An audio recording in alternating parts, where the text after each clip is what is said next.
So here we are, we're in Edinburgh, we're in the capital, and we're down in the Grassmarket, and we've just had a really nice morning, haven't we? We have had a really nice morning, yes. We have been at a very interesting sort of panel discussion about creating proper local democracy in Scotland, right down to community level, to bring us onto a par. Don't think community councils with a budget of 400 quid a year to spend on stationery, which is where we're at the moment. Proper power. This is proper power devolved down. Fiona said, let's go, and I went, I don't know. Anyway, she was right, because I just feel quite energised after that. Actually. It was very good. It really was quite empowering, actually, just the topic. And I suppose that's the point, isn't it? Yes, it is. It's about taking power. Yes. And someone on the panel said, look, democracy is not just about having the voting, it's about having power. It's about where the power lies. Good morning, everyone, and welcome to this launch of this new campaign to build a local democracy in Scotland. In a sense, it's a campaign whose roots go back a long way, but at the same time it could hardly be more relevant to the moment that we're in now, with so many challenges facing government at every level, and the weakness of the local level of government throughout the UK, and particularly here in Scotland, becoming more and more apparent as a sort of vital element of our whole structure of government. We used to say back in the 1990s, we were campaigning for Scottish Parliament, that local government is really the basic building block of democracy. And I do believe that. I think if people begin to lose faith in the ability of their own local communities to make decisions and to look to the future together in a sort of purposeful, collective way, then in a sense, their whole faith in democracy becomes more fragile and more dominated by the kind of manipulations of which we've only seen more manipulations of public opinion in the 25 years since the Scottish Parliament was launched. But Esther Roberton here and I were sitting on the consultative steering group back in 1998 to 99, which was putting together the sort of structure and the sort of detailed plans for the new Scottish Parliament after the referendum had agreed that it should come into existence. Local government was often very much in the front of our minds, and we saw the process of devolution to Scotland as one that would only thrive if it also involved a strong element of re-empowerment of local government, which had already been seriously weakened during the Thatcher period, and reform of local government. And as we all know, in the years since 1999, no Scottish government of any colour has actually taken on the task of doing that reform, of reforming the way local government is financed, of enhancing its powers, and of making sure that it's truly local. So hence this campaign, which is launched today, and I'd like to thank you all very much for being interested in it and for being here this morning. And without much more ado from me, I'm Joyce McMillan, by the way. Sorry, I forgot to introduce myself, but writer for the Scotsman and long-time campaigner for devolution and for democracy at every level.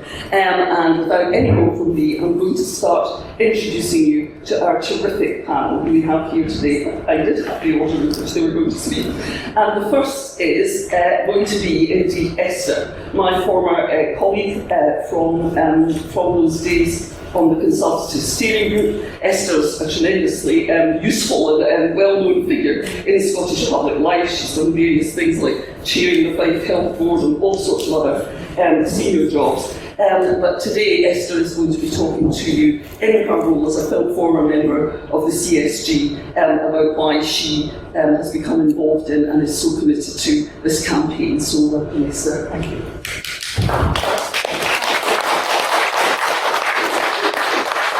Thanks very much, Joyce. My name is Esther Roberton, as Joyce says, and I was involved in the campaign for the Scottish Parliament from the time of the 1979 referendum in a variety of ways. And it was probably, and my husband's at the back, he will confirm this, the highlight of my life when in 1994 I was appointed as the coordinator of the Scottish Constitutional Convention. I'd been in the Assembly Hall when the convention was set up and when Kent Wright made his famous speech, and it had always been my dream. So when they finally advertised for a coordinator and I got the job, I was over the moon. It's one of the biggest privileges of my life to think I played a part in securing the Parliament in 1999. And as Joyce says, we were two of the group that were drafted into the CSG to draft the standing orders. I had cause to reflect on today's day, why it seemed significant to me. And it's because on this day in 1997, we had just resumed campaigning for that referendum after the death and funeral of Princess Diana. And activity in Scotland was feverish as we had 4 days left to win the vote. And I had the dubious honour of having to go to London and wasn't here at all, because I was sitting in a BBC studio with the Donald Finlay KC QC as he was then, from the Think Twice campaign. And my job was to represent the convention and the campaign on a radio and television phone-in. I mentioned this morning, it seemed a bit odd to me if the BBC 2 and Radio 4 producers actually made a programme about Scotland, but there you go. That was my last public outing, because when we launched this scheme in 1995, I spent the next 2 years running what was called the Preparing for Change programme. And a part of that programme was touring the country, making presentations with a wee slideshow about how the Parliament would work. Everything from the numbers, the voting system, the funding, the powers, and all of these different aspects to explain to anybody who came along how the Parliament was going to be established and how it would work. One of the most common questions, if not the most common question at every one of those sessions, whether it was 3 folk at the Thurso Chamber of Commerce or 200 in the EICC here in Edinburgh, was won't this Parliament just suck powers up from local councils? I haven't decided whether I was naive or what I was, but with complete confidence I said, absolutely not. Here in this document it says the Convention has committed that the Parliament will not allow devolution to stop in Edinburgh. Powers will then be devolved out to local councils and local communities. And it says, secure and maintain a strong and effective system of government. Little did I know that over 25 years exactly the opposite would happen. Having promised nobody would suck powers up, successive governments, and it's not a party political issue, it's true of all of them, have drawn powers to the centre.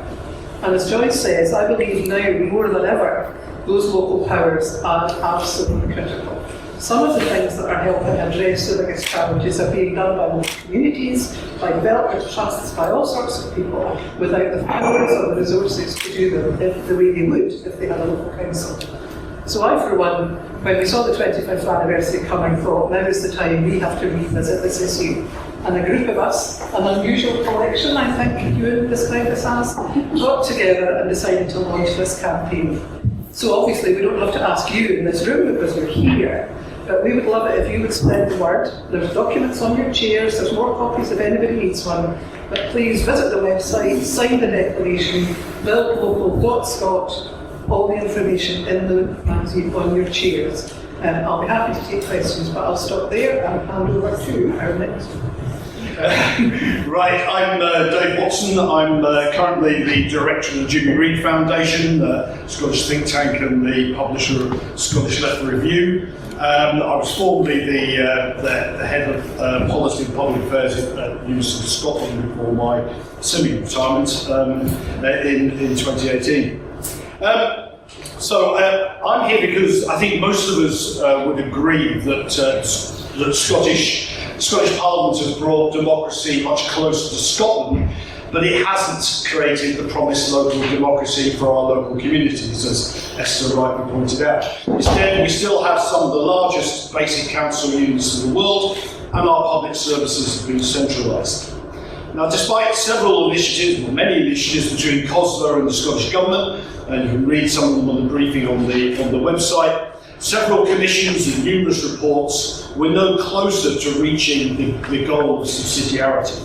In practice, powers have been stripped from councils, and services such as police, fire, further education and water have been centralised. 3/4 of public spending is directed by Scottish ministers, including £23 billion spent by unelected quangos. Now, I've been involved over many years in most of those initiatives, but I point you to the Commission on Strengthening Local Democracy in 2014 as a good starting point, and David Neal, the chair of that commission, I'm pleased to sign the declaration, is here today. I was also an expert advisor to the Christie Commission, which recommended that the first object of reform should be to ensure that our public services are built around people and communities.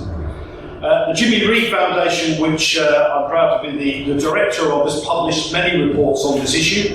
In Building Stronger Communities in 2020, we argued that the starting point is subsidiarity, building integrated public services from the bottom up, but sharing where appropriate.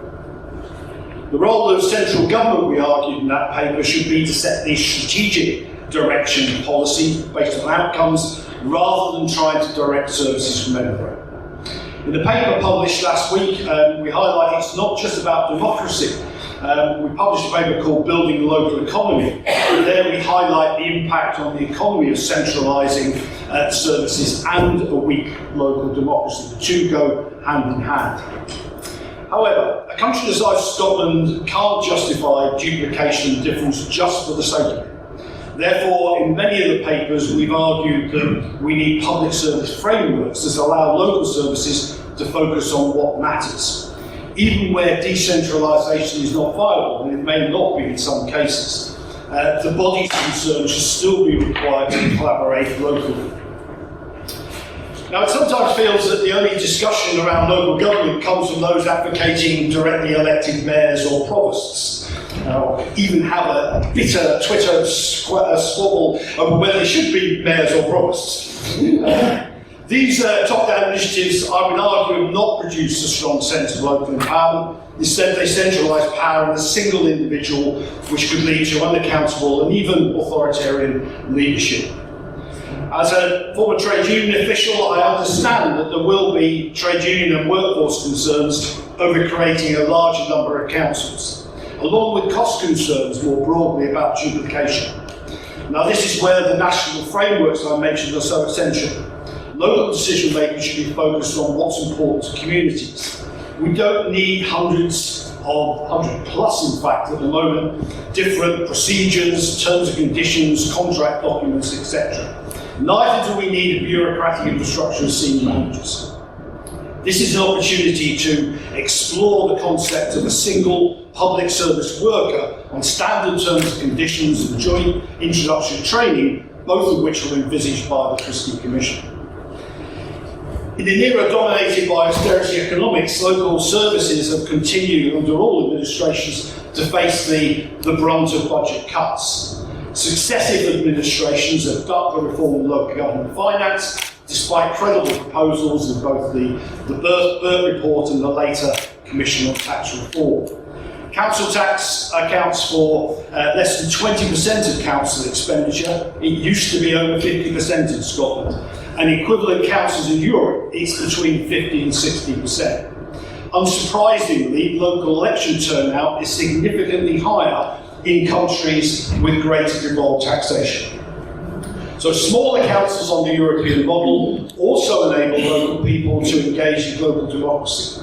There have been many initiatives to improve citizen engagement and participatory practice in Scotland, but they've largely failed to engage working people, not at least because they haven't got real power in the hands of recognisable communities. So I view the declaration, which I'd urge you to sign, as a starting point for a new conversation about genuine local democracy in Scotland and how we deliver public services. We must put right the forgotten aim of devolution to disperse power not just from Westminster to Holyrood, but onwards to communities. A comprehensive plan for reform built up from communities, not imposed from the centre. Thank you.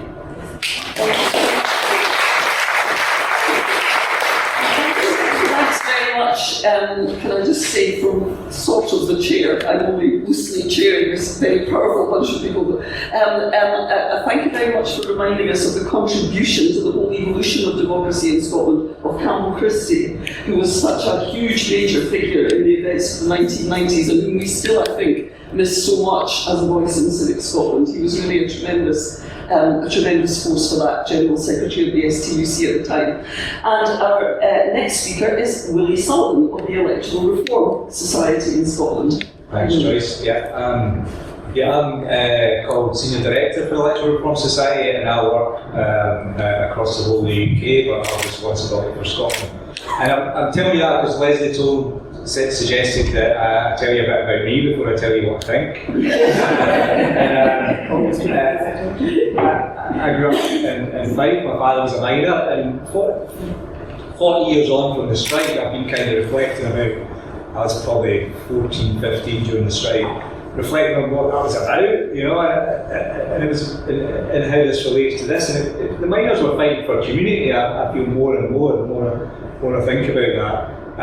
And not long after that, I left school and worked as a gardener in the local park. I was an apprentice gardener in the Glen, Pickcreek Park, we call it Glen in Dunfermline, in Dunfermline District Council. Got promoted when I moved to Kirkcaldy District Council as a landscape officer. And I joined the trade union. I think I was a regional officer at one time, and then through the union education, really became a policy officer in the new Fife Council through the Big Bang reorganisation that we had in the 90s, and then went on to work for the Labour Party and stuff, and came back to Fife as a councillor. So I've been involved in local government quite a lot over my life before I ended up in think tank world. I think it's really important, as people have said, and I also think this campaign is a kind of fusion of two of the best pieces of work that I think have ever been done in Scottish public life, and that's the Christie Commission work, which spoke about how you invest upstream, you invest in communities and public services to save you costs downstream. It truly is about investment. And then the COSLA Commission on local governments, and great that David's here, because I think that was, again, equally one of the most important pieces of work in Scottish public life. And we've seen little advancement on both of them, I'm afraid, and that's something we should really question and say why that is. But hopefully this campaign is the start of moving that along. And as you've heard, there's many good reasons why we need to build strong local democracy in Scotland, and you'll hear more of them. But perhaps central to that is the idea of community. I mean, humans, we're social beings. We're designed to connect to each other. In the past, in fact, it was the basis of our survival. If we didn't do it, if you were excluded from the tribe, you would die. But today in digital society, if you want to, you can limit your encounters to human connections to a doorstep encounter with a delivery driver. And so we're designed to cooperate, plan, argue, build and create together, but it's also quite uncomfortable to do that. And many people are choosing to avoid it because they can. But I suggest to you, this is a form of self-harm. Dire psychological, social and political consequences. Loneliness is obviously one of them, and I had a meeting with a Conservative MSP actually last week, and he said he thinks much of his casework is to do with loneliness, and that wasn't his own. And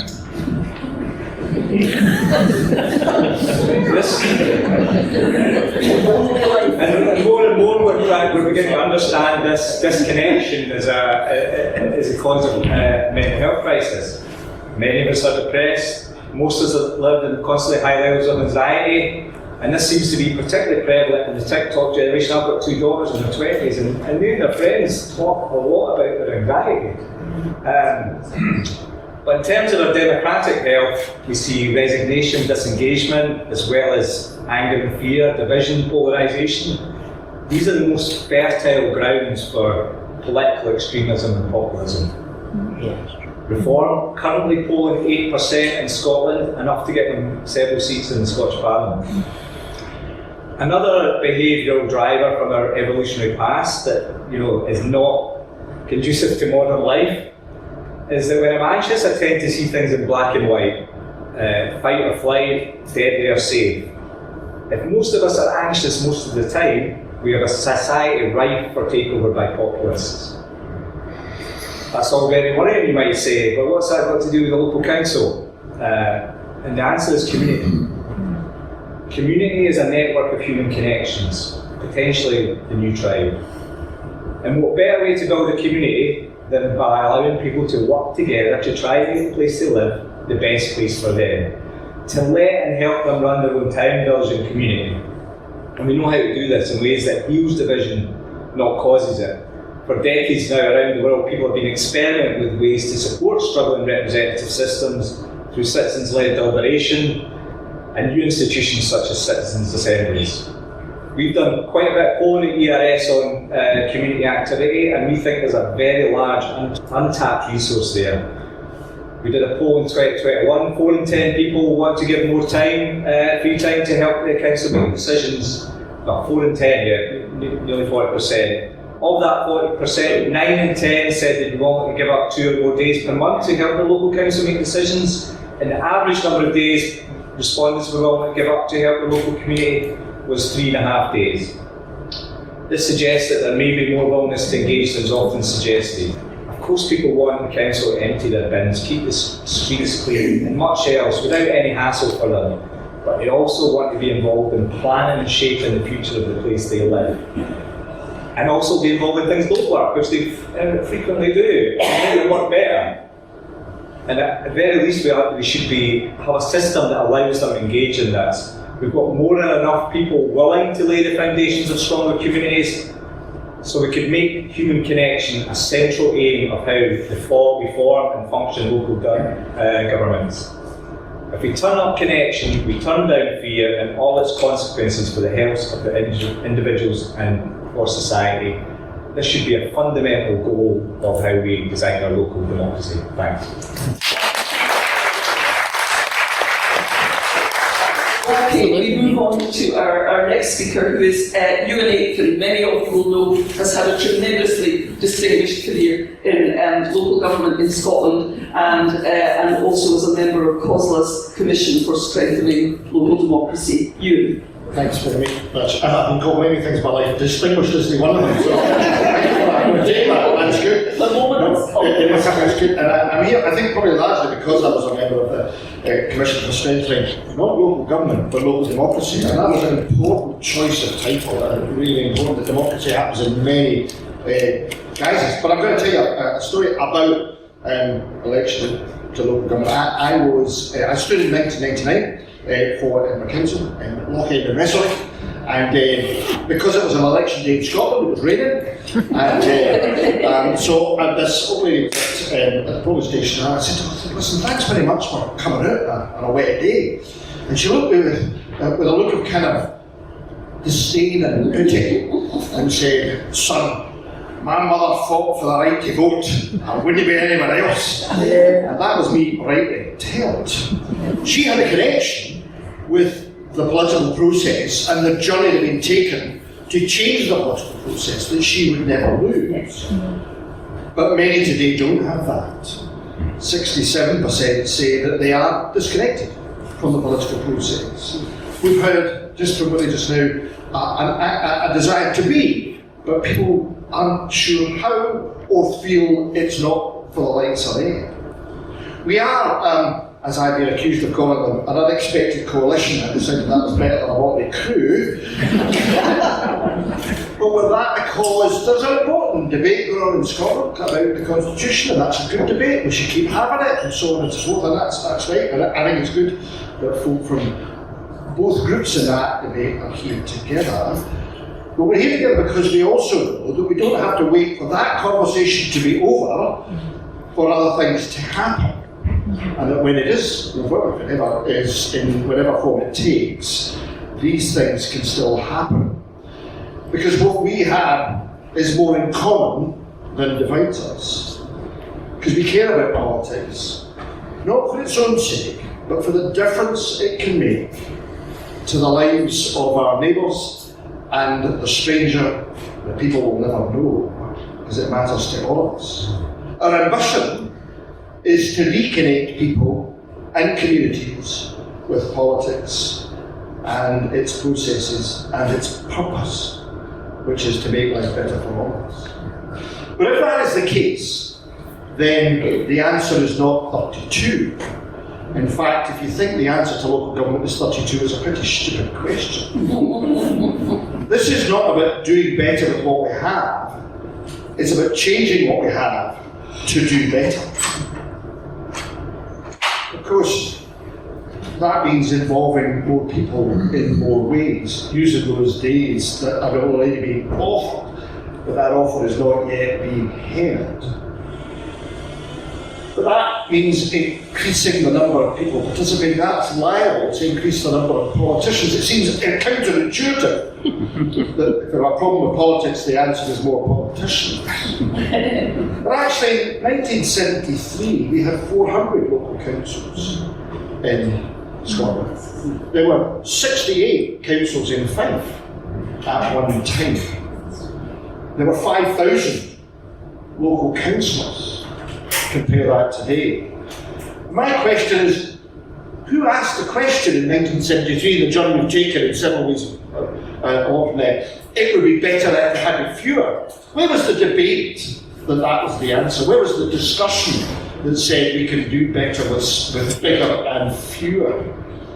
I don't think that's happened at all.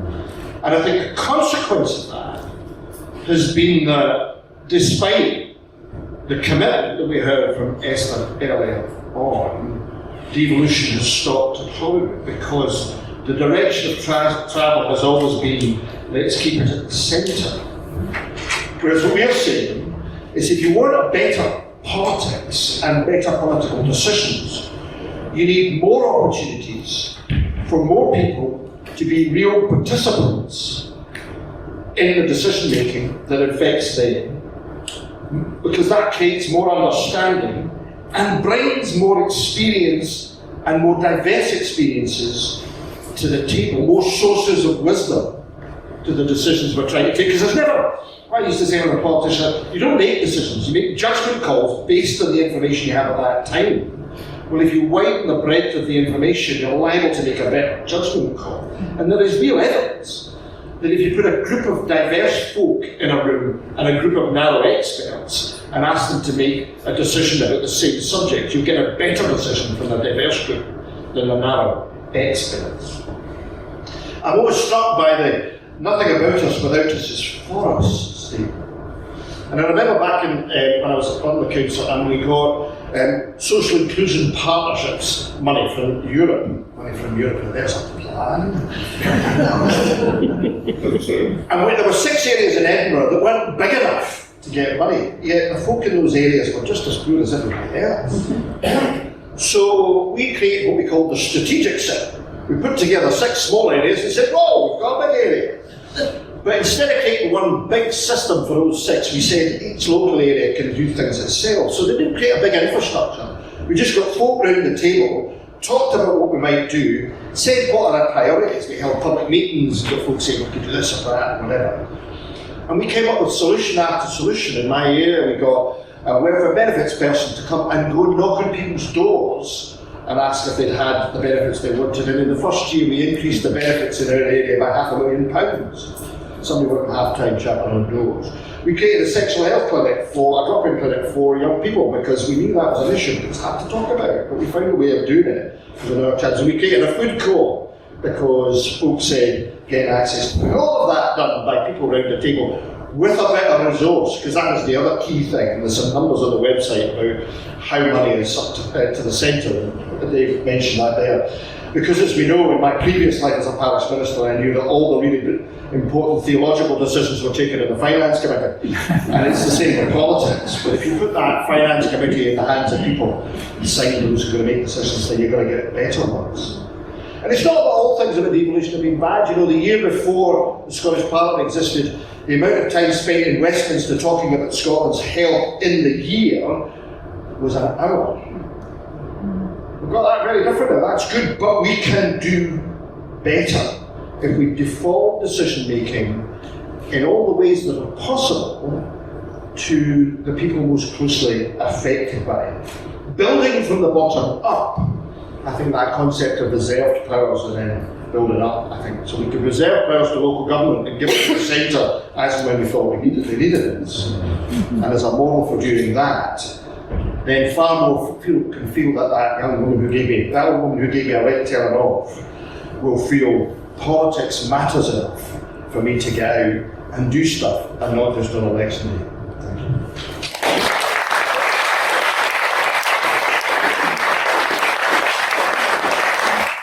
And then finally, a woman who has probably done more than any one single individual to it raised the debate in Scotland about our local government and how it differs from most models of local government across Europe, particularly in the Nordic countries. Lesley Riddoch is Director of Nordic Horizons, former member of the Isle of Egg Trust, and of course a brilliant writer and broadcaster. Lesley. Thanks, Joyce. And why are we following you? And God, I've forgotten the twinkly touch that man has when he's speaking. You can just see him in the pulpit giving it loudly. Anyway, thanks everyone for turning up. I think it's funny because for someone who really is hardly numerate, I'm doing the numbers bit here, because actually size matters. And I think many Scots are completely unaware of how totally out of kilter our local government is. We have practically the largest local government units in the world.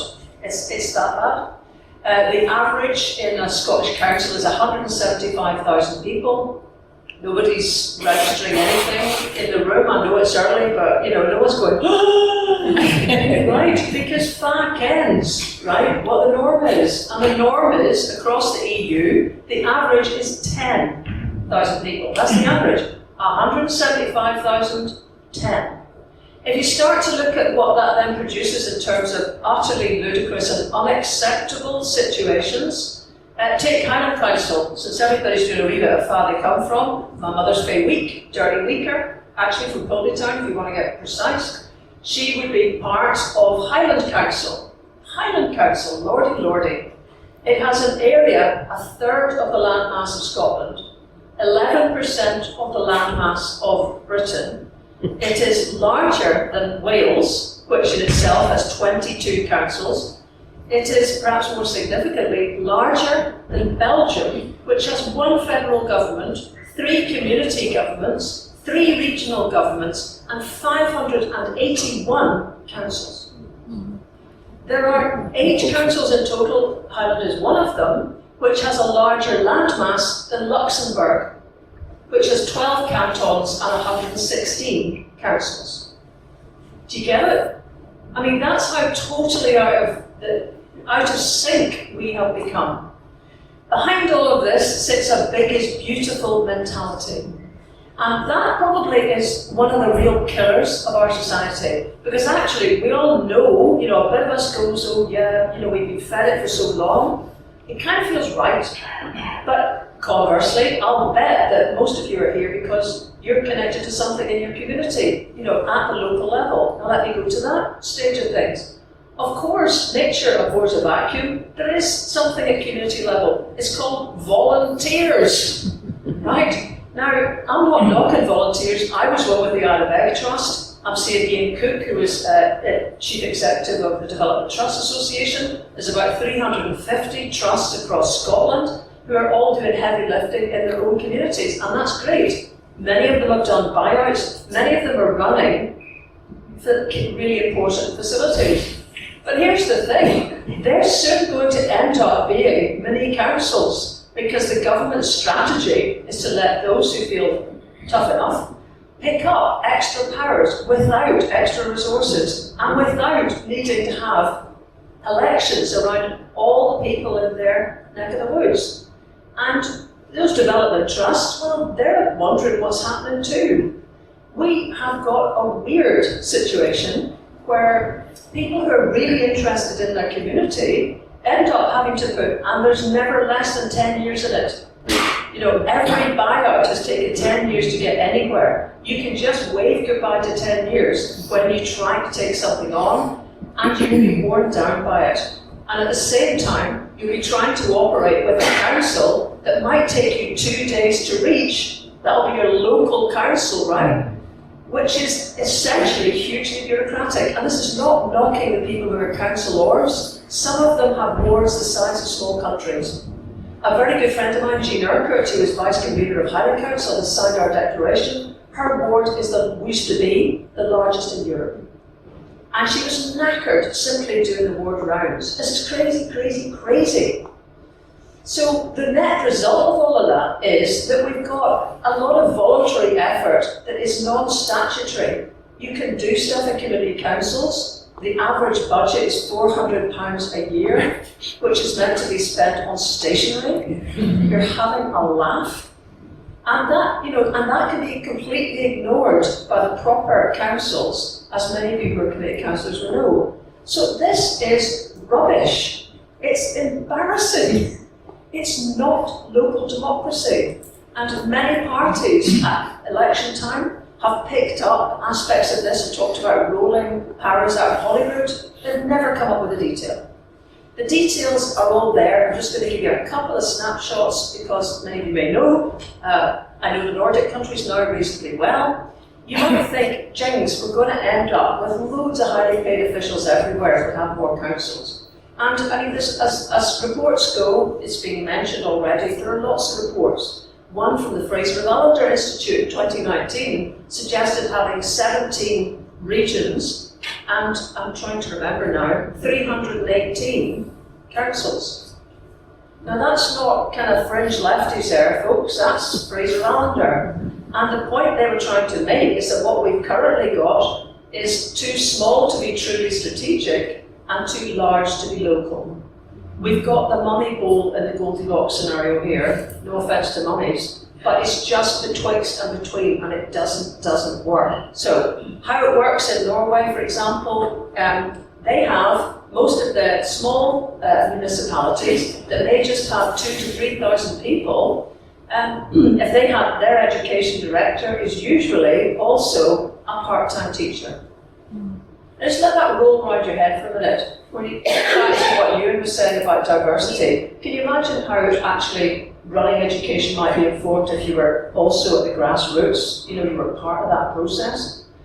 So they have also perhaps 3 functions held by one person. So one person will do roads, planning and transport, and they'll be paid an ordinary wage. In Norway, no one gets paid to be a councillor because the councils are small enough that you can get home at night. So you can have a day job, and that also means they have a much wider range of people being councillors. I remember meeting a lad who was 18 in Stavanger. He was a councillor because he just had to walk along to the council to be part of it. And the important point is that experience of starting your political life, actually with hands-on practical experience in your own place, works its way right up to government, because those are the folk that go on to become MPs in the Norwegian government. They're all practical, they all understand grassroots stuff, they all understand service delivery, because they did it. And by contrast, and I'm not being funny because I'm almost a pensioner now, our councillors are pensioners. I'm not knocking them, but that's not a wide enough range of people to be working. In Norway, because of the way things are stacked, local councils, truly local, they have 1 in 88 people standing for election. In Scotland, we have 1 in 2,071. So we are flaring us off out of the system, and it's got to stop. We're going to have a bit of contribution at the end from Peter about our next steps on this. But we don't want either a smoke-filled or Perrier-filled room with a couple of experts trying to sort this out. Our solution proposed is to have a citizens' assembly, perhaps several of them, because I see folk have come here from a very long way. It's hard to get everyone pulled into one room. So why wouldn't we have some citizens' assemblies across this large country to start trying to discuss and take evidence of how everyone else manages this better? Thank you.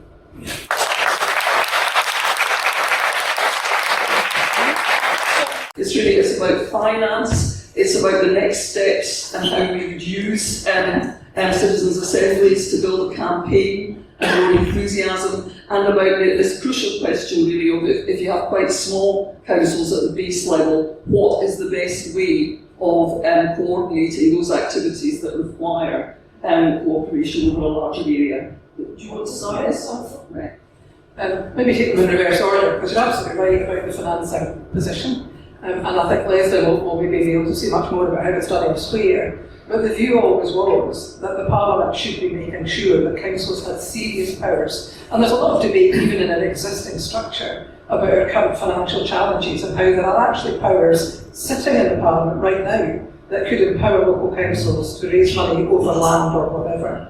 there would definitely have to be a system of, I'm not going to use that word either, equalisation. We can't assume that a tiny little council in a wealthy area gets to keep all its money and a tiny little council in a less wealthy area has to do without. I think we would all agree that that's not the kind of system we'd be looking for. Council financing, just like reorganisation, is a really complex issue, and parties have all put it in the two difficult pots. And as Dave made the point earlier, there have been commissions after commissions. I've read so many reports about how you could finance local government, or how local government could finance itself differently. The evidence is there, but we have to engage communities and the politicians. And one of my priorities about the citizens' assemblies is I want them to be run by the Parliament, not by the government of the day, because we don't want this to be a party political issue. We've got an election coming up in 26, and I'd like to see every single party have something in their manifesto about what they would do. And if I come up to another of the small failings of the Parliament, or the disappointment, shall we say, from the convention days, it was about the convention achieved this scheme through hard sweat and consensus building. And we thought we'd have a Parliament that did the same. And we haven't seen that, and it's part of a global trend, but the Scottish Parliament has not been the kind of consensual politics we'd hoped for. And I think health, rephrase that, the health service, and local government are two of the issues where the public would like to see the parties work together to find a solution that satisfies most of them. None of them will get everything, but let's get together and stop using this as a party political football. Agreed. Just to come in on these points about cooperation. Absolutely. Norway has about 400 councils. We have 32. We have the same population.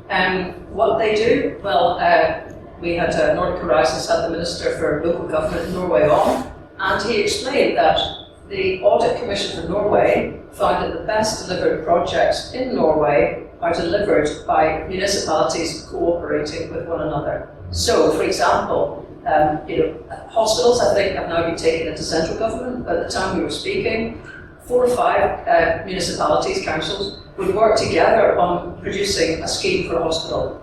Now, the importance of that was to avoid what he described as monopoly thinking.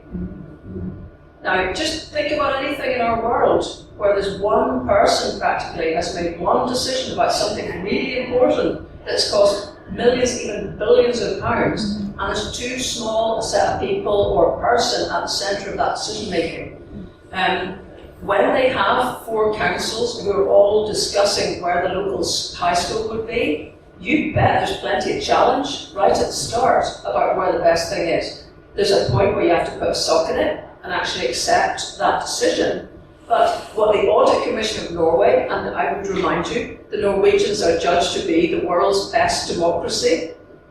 What their commission found is that the best decisions were made by groups of councils working together. So cooperations over the BRICS, they also have at the back of this a redistribution process, because for sure some of the smallest municipalities up in the Arctic have got not much in the way of income, so there is at the base of it a redistribution system. Other places, just want to mention one more, is the plucky little Faroes. Anyone been the Faroes? Right, go, it is an island, and it's 22 tunnels. It's 18 little islands between Shetland and Iceland. It's pretty bleak in many respects. The only reason it's one nation is because of all those tunnels. It took me a while, I did a film about it, it's on the website if you want to have a look at it, to realise that part of the reason that there was so much push for tunnels is because of the number of local councils they had making it happen. Now let me tell you, the Faroes has got a population of 55,000 people. Remember, we have an average council of 175,000 people, so they don't even make practically a third of the council here. Do you have any idea how many councils there are on the Faroes? 30. The smallest has 25 people. They have to wait for 3 guys to come back on different fishing boats to have a meeting. And that might begin to sound ridiculous, except the point is they keep political control where they are, and they buy in resources from neighbouring big councils of 1,000 people. The reason all those tunnels are there is because all those councils wanted to have good communications with the best jobs in Torshaven. and they all pushed for them to happen. So that's the reason that the Faroes is the really truly devolved place that it is today, and it's doing better than us. The population of the Faroes is rising gently. The population of the Western Isles, of Orkney, and even of Shetland are all decreasing. And what the mayor of one of those places said to me, and it really sticks in my mind, is he said, the more remote you are, the more power you need locally. And here we have precisely the opposite. So for sure, cooperation, sharing, formal arrangements on the finance, all of that is in with the bricks. You have to presume at the beginning that you're missing something now. Because why would you go through all this hassle, if you're not going to get something out of it? And just to go back to that last example, that chap who's the mayor of Vagar, what they did was they happened to have an Olympic standard swimming champion. He went to some Olympic competition. A commentator said, it's such a shame you haven't got an Olympic-sized pool where you come from. That hit the people of Vagar hard. There's 1,000 of them. They are one council. So they decided, Hell's Teeth, we'll build an Olympic swimming pool. They got the money donated because they were small enough that Aberdeen Kent Aberdeen, and basically it felt like you were giving it to your local community. It was built through sweat labour of the fishermen in the time when they came back, so they cut the costs to a third of what a commercial build would have been. The women of Vagar went and did the white lines along the base of the lines, some a bit squiggly, but still it's an Olympic swimming pool, because they then moved further and realised they would lose their kids naturally to higher education, but if they gave them a brilliant experience of adventure as youngsters, they'd come back to have their children again. And Vagar now has a sports high school that takes people from not just Faroes, but Denmark, little Vagar. And the message, the more remote you are, the more power you need. I mean, I think the political culture is really important. The culture of anything, organisation, politics is vital, and we've got to question whether we've got the right political culture at the moment, and because cultures can be changed as well. And I think one of the reasons that we support this campaign is we see this as one of the potential ways of changing that culture. Especially, we're always going to have representative systems, right? When we think about democracy, we think about a representative system. I work for the Electoral Reform Society. We'll have elections, right? But they're not enough. And particularly the culture that's emerged from the first past the post system, even though we don't have that in Scotland, except for at Westminster now, the political culture is dominant. I think that's partly what's going wrong in the Parliament, lots of other things, but things have gone right as well. But that idea that it's a binary view and there's one side or the other, and you vote and you represent this group against that group. So I think that needs to change. And why? I mean, I think why this campaign is so important, just because I think it's crucial for the upgrading and development of democracy, the next stage of democracy, which is, I always try to advise people not to fall into the trap and think elections are democracy. Democracy is about sharing out power, right? And what we heard from the guy in Bathgate and from everyone is that people don't have any power, right? And that has all the effects, the alienation, the division. We're always asking. You're always asking somebody to do it for you. You're always asking for money or asking for power. So I would say that, community. I was on the council in Fife, and it was quite fractious and divisive and conflict-ridden, if I'm honest. And that was just within the Labour Party, as you say. Let's not replicate that at community level. Elections might give legitimacy, but actually, my experience enough, we've run citizens' assemblies on Brexit and everything, and people hated each other, right?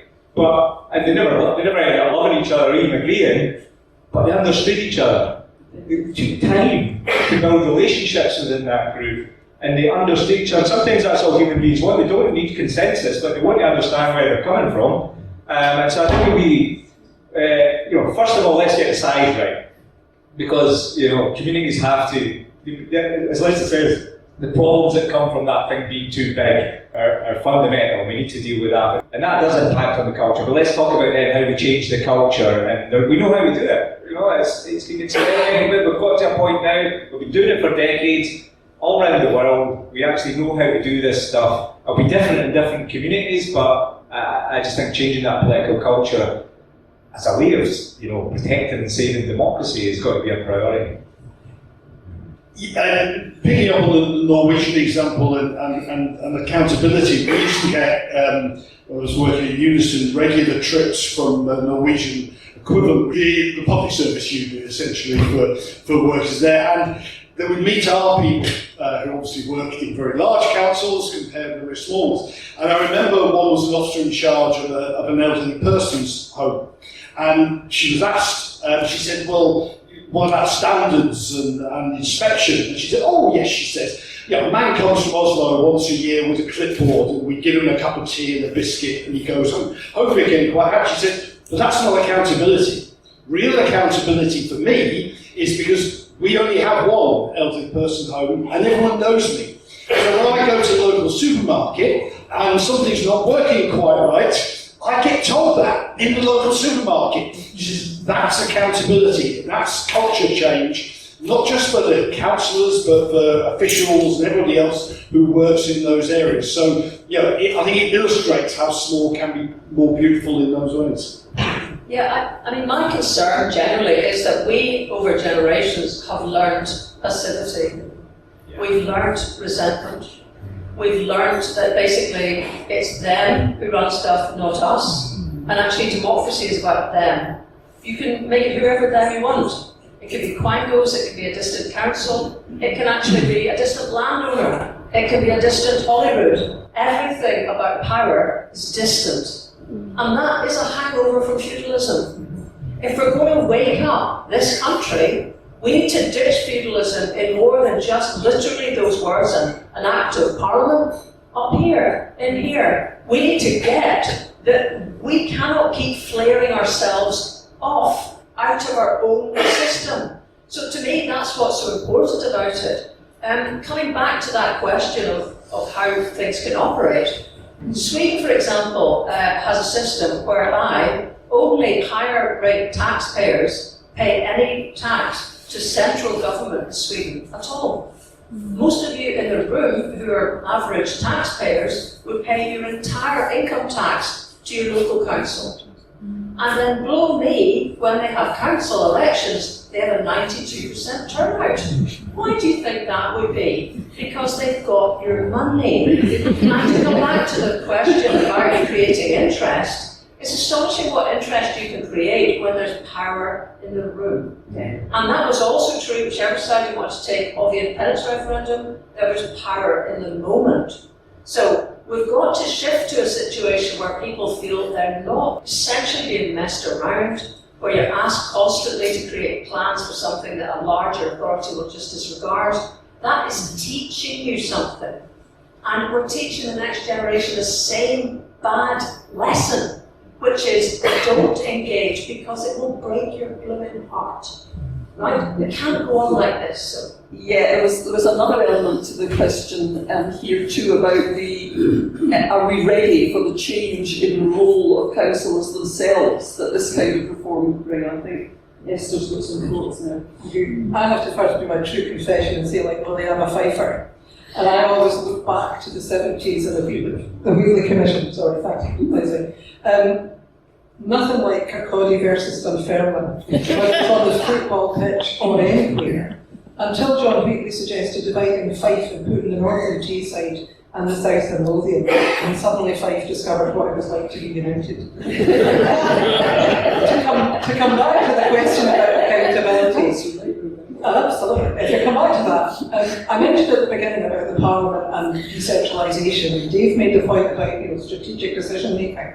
If you told me when I was touring the country doing those presentations, I had MSPs debating whether the council should be allowed to have a tourist tax, and whether if they did it should be a percentage or a flat rate, and should it be the same in Edinburgh as it is in Inverness. That was not what we elected our MSPs to do. That's the job of a council.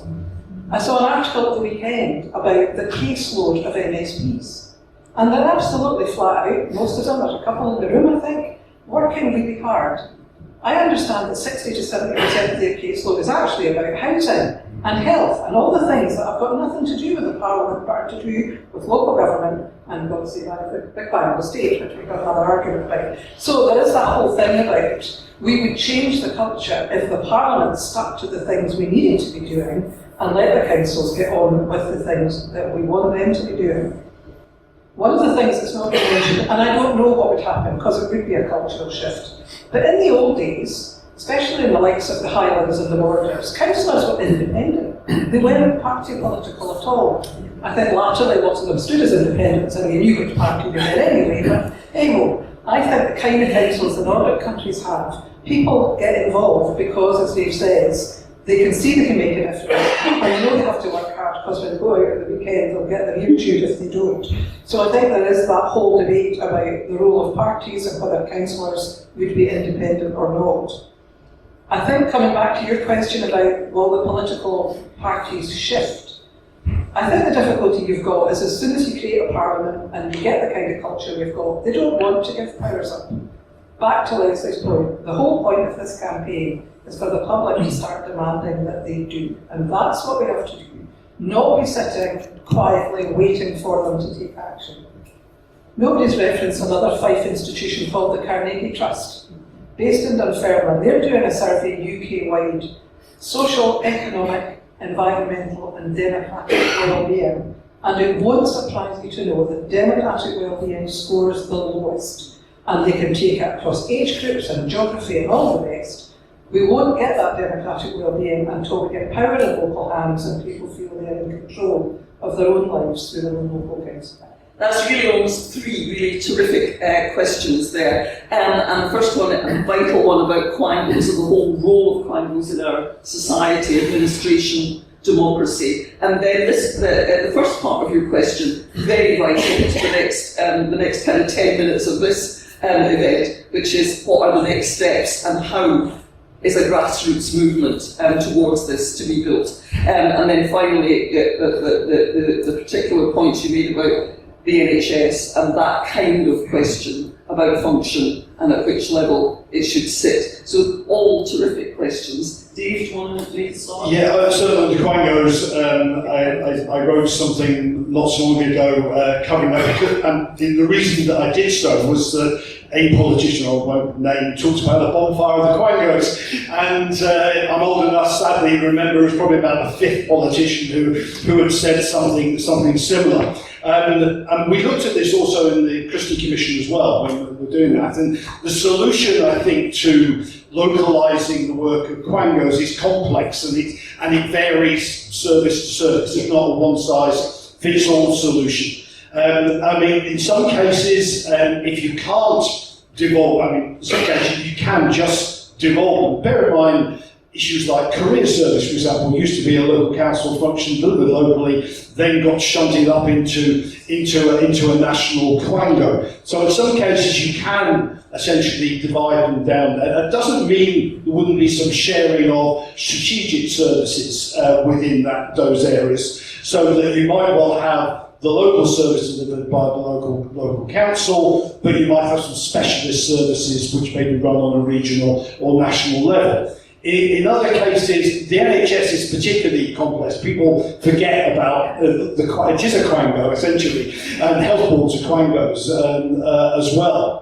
And there is a difference, I think, as Norway and other countries have found, between local community health services, which can be run locally. By that I mean the GP service, the district nurses, the midwife services and so on. All of those are essentially run locally anyway, other than having a great bureaucracy above them, but actually autonomous, self-directed teams actually can run those services locally without a great problem. What you can't do is, in fairness, is run a big acute service, a general hospital from a small council, and other countries in Europe have done. So there's a mixture of pictures there. Even when you can't devolve them, maybe a quite small quango, what you can do in those circumstances is give them a legal duty to cooperate locally.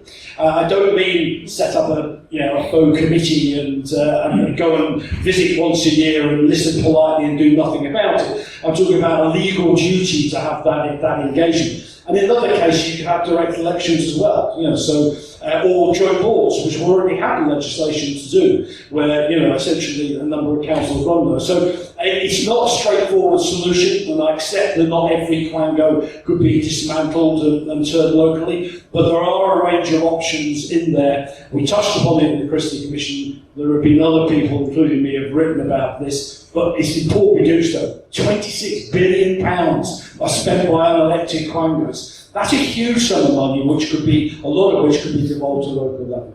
And just taking that a bit further, if you start from the premise that we're building from the bottom up, rather than top down, you then create Quangos, if that's what you call things operating regionally, on the basis that they're accountable to the local authority. Because the problem with a lot of Quangos at the moment is that the lines of accountability to ministers are frankly weak.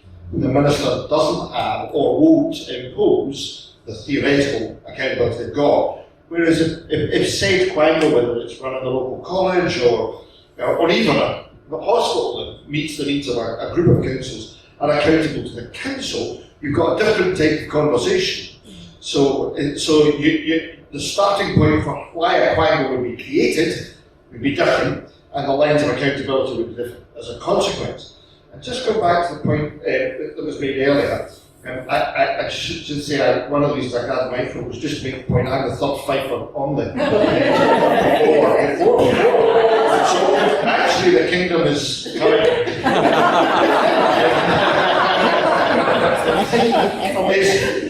Before we get into too much detail, in terms of taking this forward, if we start out and saying we've got this many or that many, we're in danger of losing the out before we started. We need to remind people about the vision of this, which is about a country where people and communities matter and influence change and lead their communities. So we need to keep that vision, and we've attempted to do it a bit here, and we need more help doing that, because out of that then will come the answer, what is it you need to do, how many of these and how many of that do you need to achieve that vision. If we get into an argument about is it this many or that many, then you're not going to get to where we need to get to. We'll stop before we start. And so let's think big before we talk small to get to the small. Yeah, get the big vision. Lesley? This is something John Swinney said in his speech to the SNP conference about 10 days ago in this city. He said, I have complete faith in the people of Scotland to take the right decisions about their future. If we give them the tools, they can build whatever country they want. These are the tools we're talking about now. Because we can't build anything by remote control. And that is essentially what we're talking about today. And that is, I know that's not what he intended, but I hear it a whole different thing. I want those tools for us. Yeah. And those tools are not supposed to be locked away in a cupboard, put on the top shelf, that only a Quango can actually reach. And on this point about Quangos, one example, because sometimes this can all feel a little bit sort of arid, but I mean, one example that I was very connected with was the HPMA's, the Highly Protected Marine Area proposals from Marine Scotland. Now, this involved a consultation, which basically was saying to islanders, because I got a lot of response from islanders here and other coastal communities, it was basically saying, we're going to stop you from being able to fish, and stop you from being able to swim, and stop you from actually being able to do anything in areas we cannot yet tell you, we cannot yet specify. We won't give you any compensation if you are a fisherman. What do you think about that? We ended up, that was a pointless. I mean, many people even think Marine Scotland deliberately created such a dafty way of doing this consultation because they didn't want the, if you like, the environmentalists involved in what was previously an industry very much run by the fishing community. I don't know. But the point is, nobody with their head screwed on would have done that kind of consultation with people if they'd been involved in any kind of community business. Perhaps I should just say, to pick up Hugh's point, is that, I mean, really good government, to my mind, is a balance of power. It's not sitting with one, it's sitting with, for example, we should have had Barra Council being able to feed into that. Lewis Council, that's probably too big. You know, all these councils would come to Marine Scotland and go, hang on a minute, matey, don't think we want that. And they would have power and they would have skin in the game because they had power. As things are at the moment, when you get something ludicrous like that, which also contributed to the breakdown of the Butte House Agreement, which changed Scottish politics at the big, important, oh my God, Hollywood level, that very much got driven by a really crap consultation. And this is the final point I want to make in response to what you were asking at, is that every time you're talking about a plan was being made to be more accountable locally and consult people more, where's the power in that? The power stays here. Every time we have a conversation about better consultation, no. Better participation even, no. Because what that is I keep the power, you can just be the dancing monkeys if you think you can jump high enough. That's not what we're talking about. We're talking about shifting the power out so the Quangos have to consult you. You're in the fray because you live there, because that's how local democracies work. And final point, because I don't think it got picked up from yourself actually about Morningside Council and stuff. Of course, Peter's about to give us the gen on the citizens' assemblies. They might look at all sorts of systems. However, across most countries, certainly the Nordics, all the main capital cities of the Nordics are one council. They're like, that's not where the difference is. Now you can have long conversations about how you improve democracy within one city council, but they're mostly the same. So there isn't a Morningside Council in Oslo. And what we're talking about then is the total absence of democracy across the rest of Scotland. And although people in the Central Belt may think everyone lives in Edinburgh and Glasgow, we did, right? Just the majority of people are living in towns and they have nothing at the centre of them. Or islands where Barra is literally a 2-day trip to get to your local HQ in Stornoway. So that's the kind of change we're looking for. And yes, we need to get this up the agenda. It's going to be tough. That's why we've got a posse. Join us. Sorry, Lesley, can I just ask, are you saying that, if Oslo's just one, Stockholm's one council, that Edinburgh would still be one council, or Glasgow? I'm very wary of being prescriptive because our aim is to let people think it through. I'm only telling you how other places work. And the difference is not at the city stage. The difference is everything beneath that. Okay, well, the last word from Esther and from Willie, and then we'll come to Peter for the winding up and the next steps. We know that when we come to this conversation with the public, the Republic of Leith will be the bit that will cause us the biggest challenge. Right? Personally, I don't have to be worried about that. If I go back to the convention scheme and to Campbell Christie, Campbell used to say, Ian Lang did us a favour when he abolished regional councils, because the argument against the Parliament was, it's another layer of government. He went on to say that once we've got our Parliament, we'll have to recreate it. And in those days, Campbell's belief, and I quite liked it, was we'd have 3 councils at regional level, and they'd do water and police and fire and health and all sorts of stuff. Now, of course, the world's moved on since '96, and that's not how it works. People forget the reason we have the Quangos, many of them, was because of the democratic deficit of not having a parliament. And this scheme was very clear that the Parliament's job would be to review those branches. Now, Quangos has become a bit of a derogatory term, and I have to hold my hand up and say I've chaired 2 or 3 of them, and I'll tell you, as chair of a health board, you are accountable to ministers. They might not like it, but my view is primary care and public health belong in local government. My first public health director, pre-95, at 75, I'd have been on the council, because that's where 90% of the levers sit. So, like other countries, I don't think it's beyond the wit of us to say, let's stop building all these structures to design participation between social care and health care. Let's put community health, public health, primary care in councils and allow them to work from the bottom up, as Ewan says. So that's one way to deal with that quangle. But I do think, you start from the bottom up, you would be reviewing the purpose.